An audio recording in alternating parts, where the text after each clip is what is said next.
ठीक है।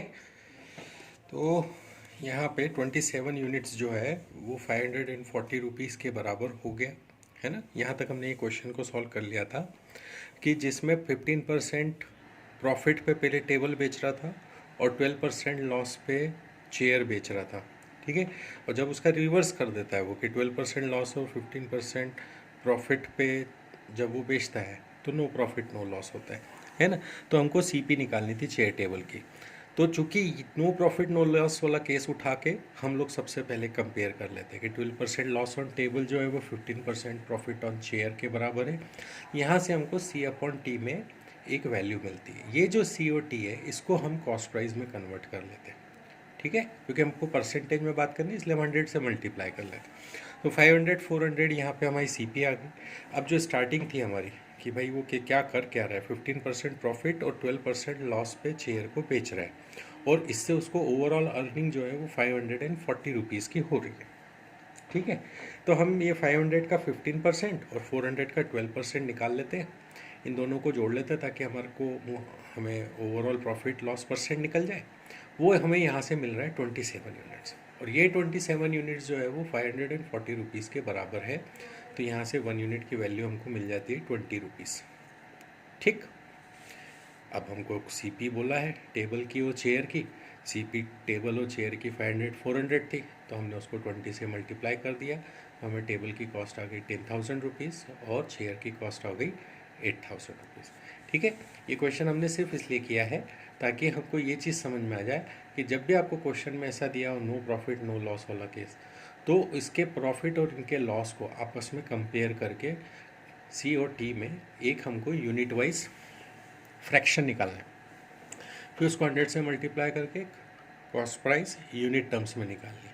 फिर जो प्रॉफिट लॉस हमको दिया हुआ है वो निकाल के हमको ये देखना है कि जो अर्निंग हो रही है उसको, उस अर्निंग से उसको हमने कंपेयर करके इंडिविजुअल यूनिट निकालते हैं और फिर उस यूनिट को की वैल्यू को हम यहाँ पे कॉस्ट प्राइस में रख देते हैं तो हमें कॉस्ट प्राइस मिल जाती है।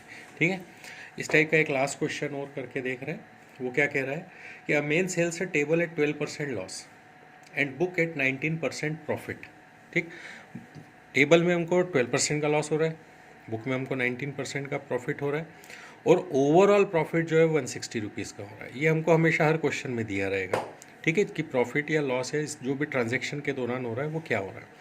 अब वो 12% प्रॉफिट और पर टेबल और 16% लॉस पर अगर बुक बेचेगा तो न्यूट्रलाइज हो रहा है, नो प्रॉफिट नो लॉस। नहीं, इस केस में हो रहा है 40 रुपीज़ का लॉस। ठीक है, तो ये 40 रुपीज़ के लॉस हो रहा है जब ये ट्रांजेक्शन हो रहा है। अभी तक 2 केसेस हमने जो लिए थे उसमें नो प्रॉफिट नो लॉस वाला केस था, इन्होंने थोड़ा सा चेंज कर दिया, इसमें उन्होंने 40 रुपये का लॉस बता दिया। तो बोल रहे हैं कि बताओ कॉस्ट प्राइस क्या होगी बुक की। जब ऐसा कोई सवाल आए जिसमें 2 लाइन में 2 अलग अलग प्रॉफिट लॉस दिए हुए हैं, ठीक है, और उसके दौरान होने वाला अर्निंग या लॉस दोनों की वैल्यू भी दे रखी है, तो ये तो बहुत ही सिंपल क्वेश्चन हो जाता है क्योंकि उस क्वेश्चन में हम 2 लाइन के लिए 2 इक्वेशन बना लेते हैं। ये लीनियर इक्वेशन टाइप की बन रही है। ठीक है, सर 12% ऑफ टेबल है ना, ये लॉस है तो 12% माइनस में ले लिया। 12% परसेंट मतलब 100 से डिवाइड, तो 100 से डिवाइड कर देंगे तो 0.12 बन जा रहा है। तो ऐसे इक्वेशन बनाएंगे, -0.12 प्लस 0.19 इज इक्वल टू 160। ठीक है, ये प्रॉफिट हो रहा है इसलिए प्लस 160। फिर दूसरी केस में 0.12 का क्या हो रहा है, प्रॉफिट हो रहा है, तो ये प्लस में ले लिया 0.12। ठीक है, किसका है, टेबल का, तो 0.12 ऑफ टेबल फिर माइनस 0.16 ऑफ बुक, ये इजिकल टू उसको टोटल हो रहा है लॉस 40 रुपीज़ का, तो इसको हमने माइनस में ले लिया। ये इक्वेशन ही इस क्वेश्चन, एक क्वेश्चन बनाना ही इस क्वेश्चन का सबसे इम्पॉर्टेंट पार्ट है। जब भी आपको ऐसा कोई सवाल दिया है जिसमें ओवरऑल ट्रांजेक्शन पे हमको दोनों में वैल्यूज़ दे रखी, चाहे वो प्रॉफिट में दे रखी हो चाहे वो लॉस में दे रखी हो, ठीक है, अगर वो हमको दे रखा है तो दोनों कंडीशंस के लिए 2 अलग अलग लीनियर इक्वेशन बना लेंगे। ठीक है, जिसमें प्रॉफिट को हम पॉजिटिव और लॉस को हम निगेटिव लेंगे। ठीक है, और वैल्यूज़ को पुट कर देंगे।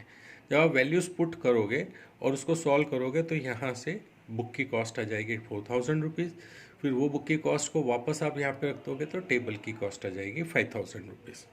This way you solve this question, है ना। शॉर्ट में याद बस यही रखना है कि पहले प्रॉफिट और लॉस जो है वो सेम प्रॉफिट सेम लॉस हो रहा था, मतलब कोई प्रॉफिट नहीं कोई लॉस नहीं, ऐसा था।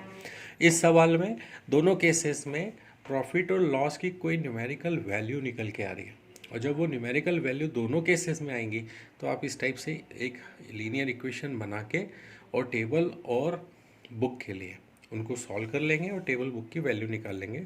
तो आपको दोनों के केस में, अभी इसमें इस सवाल में अपने को कॉस्ट प्राइस ऑफ बुक पूछी है तो हमारा सवाल यहीं ख़त्म हो गया, ठीक है।